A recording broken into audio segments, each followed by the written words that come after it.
Hello guys, അപ്പോൾ ഇന്നത്തെ video എന്നത് ഡ്രാഗൺ ബോൾ സൂപ്പർ ഗ്രനോള ആർക്കിന്റെ പാർട്ട് 5 ആണ്. അപ്പോൾ ഒട്ടും തന്നെ സമയം കളയാതെ ഡയറക്റ്റ് വീഡിയോയിലേക്ക് പോകാം.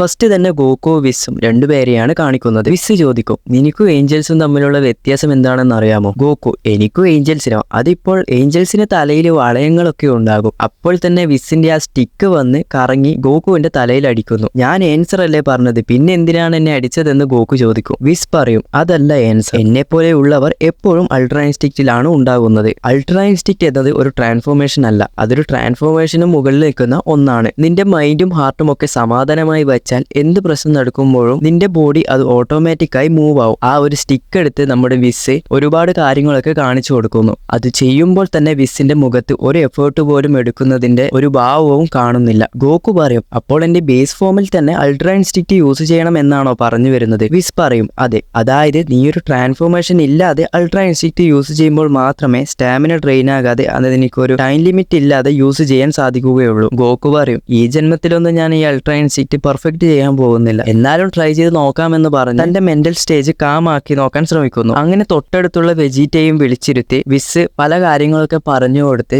മോട്ടിവേഷൻ ഒക്കെ ചെയ്തു കൊടുക്കുന്നുണ്ട്. ഇതേ സമയം നമ്മുടെ വിസ് പറയും, ഈ യൂണിവേഴ്സിൽ എന്തോ ഒന്ന് നടക്കാൻ പോവുകയാണ്, അത് എത്രയും പെട്ടെന്ന് നടക്കാൻ ചാൻസ് ഉണ്ട് എന്നൊക്കെ ഒരു ഇൻഡയറക്റ്റ് ആയി വിസ് ഹിന്റ് കൊടുക്കുന്നു. ഗോകു ചോദിക്കും, എനിമി വല്ലതുമാണോ ഇനി വരാൻ പോകുന്നത്? എനിമിയോ? അതൊന്നും എനിക്കറിയില്ല. അതിനുശേഷം അടുത്തത് ഗ്രനോളയാണ് കാണിക്കുന്നത്. ഇപ്പോൾ സ്ട്രോങ്ങസ്റ്റ് ആയിട്ടുള്ള ഒരു ഫൈറ്റർ എന്ന് പറയുന്നത് ഗ്രനോളയാണ്.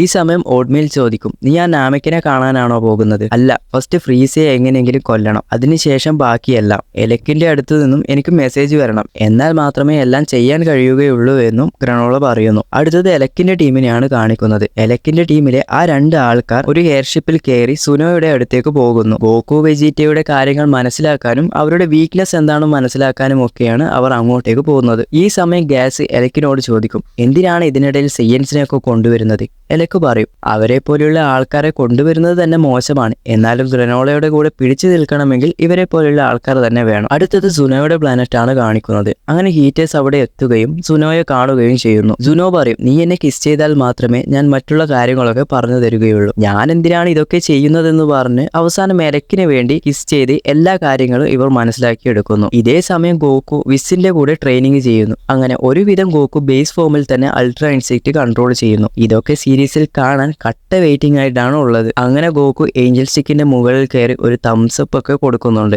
അങ്ങനെ ഇതേ സമയം വെജിറ്റ ഒരു വാട്ടർഫോൾസിന്റെ താഴെ നിന്നും മുകളിൽ വരുന്ന മരക്കഷ്ണങ്ങളൊക്കെ ഡിസ്ട്രക്ഷൻ ടെക്നിക്ക് വെച്ച് വാനിഷ് ചെയ്തുകൊണ്ടിരിക്കും. അങ്ങനെ അത് ഓരോന്നായി പൊട്ടിത്തെറിപ്പിച്ചുകൊണ്ടിരിക്കുമ്പോൾ ഒരു വലിയ ജയന്റ് ആയിട്ടുള്ള മരക്കഷ്ണം വരുന്നു. അതും രണ്ടും കൽപ്പിച്ച് ഡിസ്ട്രക്ഷൻ ടെക്നിക്ക് വെച്ച് പൊട്ടിത്തെറിപ്പിക്കുന്നു. അപ്പോൾ തന്നെ ആ ഒരു സ്ഥലം തന്നെ അതിന്റെ കൂടെ ഇല്ലാതാകുന്നു. നീ എന്താടാ ചെയ്തു വെച്ചത് എന്ന് പറഞ്ഞ് ബിയറസ് കണ്ട് വെജിറ്റയുടെ തലയ്ക്ക് ഒരു കൊട്ടു കൊടുക്കുന്നു. അങ്ങനെ ആ എലക്കിന്റെ ആൾക്കാർ ഗോകുവും വെജിറ്റയുടെ വീക്ക്നെസ് മനസ്സിലാക്കി എർത്തിലേക്ക് വരുന്നു. എർത്തിലെത്തിയ ഉടൻ തന്നെ ഗോകുവിന്റെ വൈഫായിട്ടുള്ള ചീച്ചയാണ് അവിടെ കാണിക്കുന്നത്. ചീച്ചയുടെ അടുത്തെത്തി ചെറിയൊരു ജോബ് ഉണ്ട്, ഗോകുവിനെ നമുക്ക് ആവശ്യമുണ്ട് എന്നൊക്കെ പറയുന്നു. എത്ര വേണമെങ്കിൽ പൈസ തരാമെന്നും അതിന്റെ കൂടെ പറയുന്നുണ്ട്. ഇതൊക്കെ കേട്ടപ്പോൾ തന്നെ ചീച്ചി അതിൽ വീട് പോകുന്നു. അപ്പോൾ തന്നെ ചീച്ചി ബുൾമയുടെ അടുത്തേക്ക് പോയി ബുൾമ വിസിനെ വിളിച്ച് ഗോകുവും വെജിറ്റയും അവിടെ ഉണ്ട് എന്ന് ചോദിക്കുന്നു. ആ, ഇവിടെ ഉണ്ട്, ട്രെയിനിങ് ചെയ്യുകയാണ് എന്നൊക്കെ നമ്മുടെ വിസ് ബുൾമയോട് പറയുന്നു. ഇവരെ കാണാൻ 2 ഗസ്റ്റ് വന്നിട്ടുണ്ടെന്നും ഏലിയൻസിനെ പോലെയാണ് ഇവർ ഉള്ളത് എന്നും ഇവർക്കൊരു ഹെൽപ്പ് വേണം, പ്ലാനറ്റിൽ ഒരുത്തനുണ്ട്, അവനെ ഡിഫീറ്റ് ചെയ്യണം എന്നൊക്കെ ബുൾമ പറയുന്നു. അങ്ങനെ ഇതിനിടയിൽ ചീച്ചിയുടെ ശബ്ദം കേട്ട് അത് ഗോകുവിനും മനസ്സിലാവുന്നു. വെജിറ്റ പറയും, ആ എനിമിയെ കുറിച്ച് ക്ലിയർ ആയിട്ട് പറ. അപ്പോൾ തന്നെ ബുൾമ പറയും, അവൻ സാധാരണയായിട്ടുള്ള ഒരാളല്ല,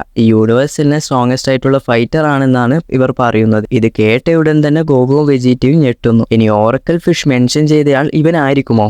ചിലപ്പോൾ അങ്ങനെ ആയിരിക്കുമെന്ന് വിസ് പറയുന്നു. വിസിന് ഓൾറെഡി ഗ്രനോളയെ പറ്റി അറിയാം, പക്ഷെ ഇവരുടെ റൂൾസ് പ്രകാരം ചില കാര്യങ്ങളൊന്നും ഗോകു വെജിറ്റയോട് പറയാൻ സാധിക്കില്ല. അത് മോറോവാർക്ക് കണ്ടു കഴിഞ്ഞവരാണെങ്കിൽ നിങ്ങൾക്ക് അതിനെപ്പറ്റിയുള്ള കാര്യങ്ങൾ മനസ്സിലാകും. വെജിറ്റ പറയും, ഞാൻ ഫൈറ്റിന് റെഡിയാണ്, എനിക്ക് യൂണിവേഴ്സിലെ സ്ട്രോങ്ങസ്റ്റ് ആയ ആൾക്കാരുടെ കൂടെ ഫൈറ്റ് ചെയ്യണം എന്നൊക്കെ പറയുന്നു. അങ്ങനെ ആ എലക്കിന്റെ ടീമിലുള്ള 2 പേർ നമ്മുടെ ജനങ്ങൾക്ക് വേണ്ടി ഹെൽപ്പ് ചെയ്യണം എന്നൊക്കെ പറഞ്ഞ് ഓവർ ആക്ടിങ് ചെയ്യുന്നുണ്ടാകും. അങ്ങനെ ഗോകുവും വെജിറ്റയും എർത്തിലേക്ക് പോകാൻ നിൽക്കുമ്പോഴായിരിക്കും ബിയറസ് വെജിറ്റ വെജിറ്റയെ വിളിച്ച് ഒരു ഇയർ റിംഗ് കൊടുക്കും. ഇത് നിന്റെ കാതിലിൽ ഇടണം. ആരൊക്കെ ഡിസ്ട്രക്ഷൻ പവർ യൂസ് ചെയ്യുന്നുണ്ടോ അവരൊക്കെ ഇത് ഇടണം. കൂടാതെ ഏഞ്ചൽ പവേഴ്സിനേക്കാൾ ഗോഡ് ഓഫ് ഡിസ്ട്രക്ഷൻ പവർ ആണ് വലുതെന്ന് നീ കാണിച്ചു കൊടുക്കണമെന്ന് വിസ്സിനോട് പറയുന്നു. വിസ് ഇത് കണ്ട് വെറുതെ ഇരിക്കുമോ?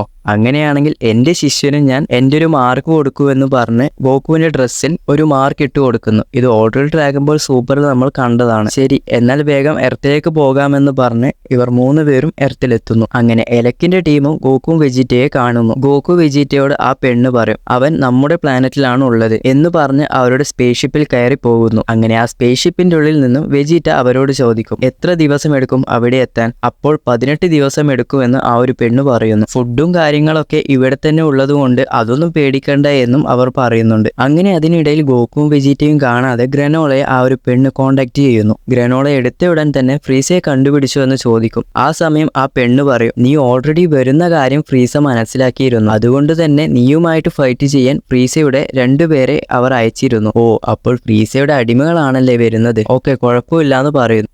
അപ്പോഴാണ് അത് സെയ്യൻസ് ആണെന്ന് പറയുന്നത്. അപ്പോൾ തന്നെ എന്ത് സെയ്യൻസോ, ഇപ്പോഴും അവർ ജീവനോടെയുണ്ടോ, അവരെ വെറുതെ വിടരുത് എന്നും പറഞ്ഞ് ഈ ഒരു പാർട്ടും അവസാനിക്കുന്നു.